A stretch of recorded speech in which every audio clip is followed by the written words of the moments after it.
places since 2014, and this is my studio.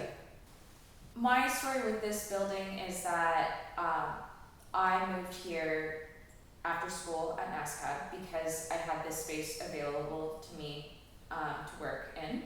I live upstairs. I decided to basically do my first 2 years of undergrad here so I could make a lot of bad work and get it through my system. We've been slowly renovating this space. The history of this building is that it was a school, and then artists took it over, and it was studios for a really long time. I think at some point it might have been struts, for a very short time. And since then it's just been sort of live workspace. My practice exists between painting and installation. I'm using painting and the language of painting, its history, to recontextualize personal narrative. I guess, because I just hate saying, you know what it is right now? It's like I don't like referencing the history of painting. I don't even like saying it, that it's something that I use. So it's almost like I like to think about it as I'm recontextualizing sort of contemporary culture within the framework of painted histories. And I'm starting with digital drawings and then creating paintings based on these digital drawings, and in a very physical way. So then the paintings end up with this very tactile, and I'm making a very tactile quality, and I'm making them in a very traditional way. And I'm actually finding as time progresses, I'm getting more and more traditional in my technique with these works. So they're getting almost further and further away from the digital drawings and thumbnails. I'm creating digital thumbnails with a tablet, and as that's kind of where I can figure out palette and composition and maybe some of the more formal qualities. And then once I get to the painting, a lot can change.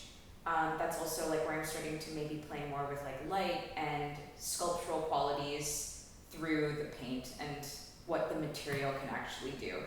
So now really trying to not address the digital almost in a way, but I do think that elements come through in terms of color and even the drawings and the composition.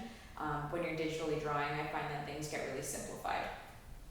My practice both honors painting and the canon of painting, and I love it as I love doing it. I love making paintings. I love looking at paintings, consuming them, but I'm also very skeptical of this history and feel that my place as an artist is almost rewriting that history. And sometimes, there might be notes of skepticism in there, but for the most part, I do love it. I love the traditions. I just maybe don't love everything that makes up that history.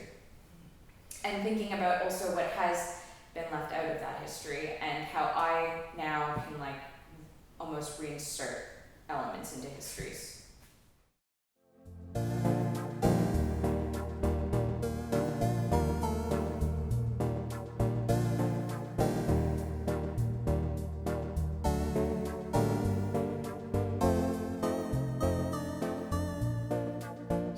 John Haney, and what do I tell people? That I'm a photographer, trained as an old-fashioned darkroom analog photographer, and that my practice is much more diverse, although I feel like that's the essence of that medium is kind of at my core.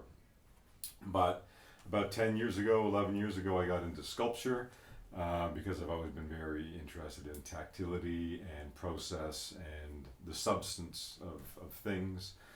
And then that kind of evolved more into kind of dealing with space and landscape. So I live in Wood Point, New Brunswick, which is about 7 minutes outside of Sackville, on the Cumberland Basin, which is on the upper reaches of the Bay of Fundy. We were living in Hamilton, Ontario for 8 years, where I had a more conventional studio practice. We had the opportunity, at the time, my wife and I, to buy this piece of land in this old farmhouse here in Wood Point, and I had been sniffing around at it for about 8 years, this particular place. and had to convince an old man to sell it to us. And it was a long courtship, but eventually I was able to charm him, and we were able to buy this piece of land.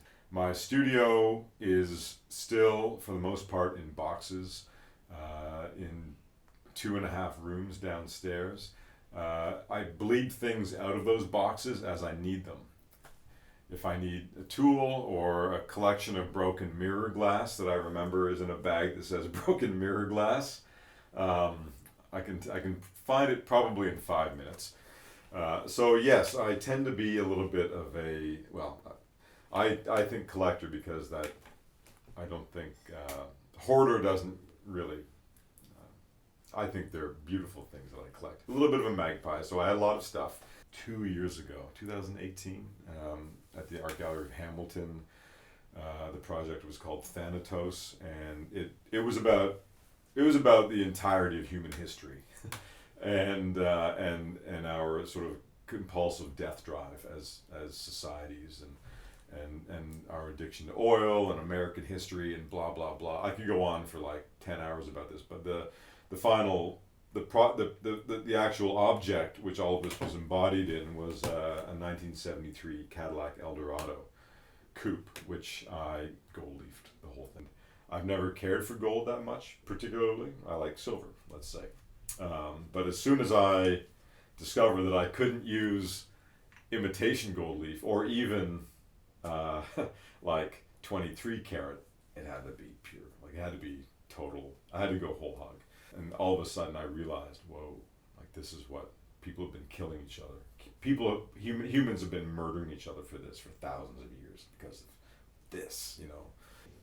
And that project also left me with a lot of extra 24 karat gold leaf. And so I've been like using it for things, and it's in a lot of the pieces in here right now. This particular piece behind you is a gold, it's gold text on a painted red background, kind of a livid red, which suggests blood and lust, and it's supposed to be, so have I come up with a name for this project yet? There's going to be 12 of them. They're all quotations from hockey press conferences.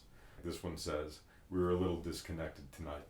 There was one that said, tonight we really got the short end. Yeah, like all these things that were like about hockey, but they were about, you know, it could have been a relationship or anything.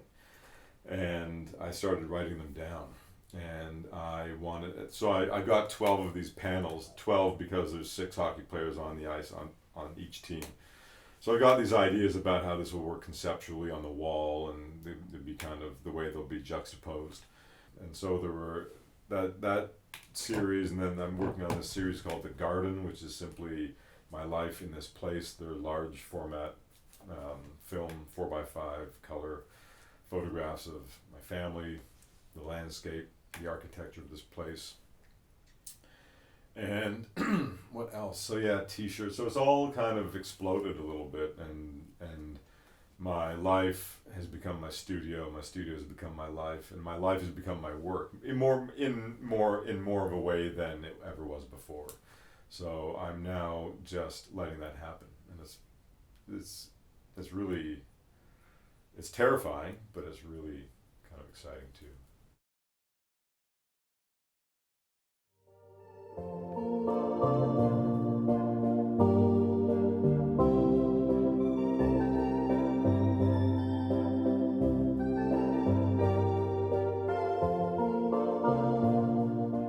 My name is Graeme Patterson, and we're in my studio right now.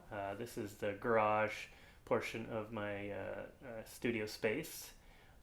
It's one of the bigger studio spaces here. I also have a studio space in my home, which is right next door. I'm on the corner of kind of a rural area here. I also have a barn where I store some of my crates and other junk. There's a studio space upstairs where I have some pieces and more junk. My practice primarily consists of working with animation and sculpture, but it also includes robotics and sound, performance, My main concerns are mostly with human to human or human and animal relationships and kind of observations and life experiences that I try to mix into narratives.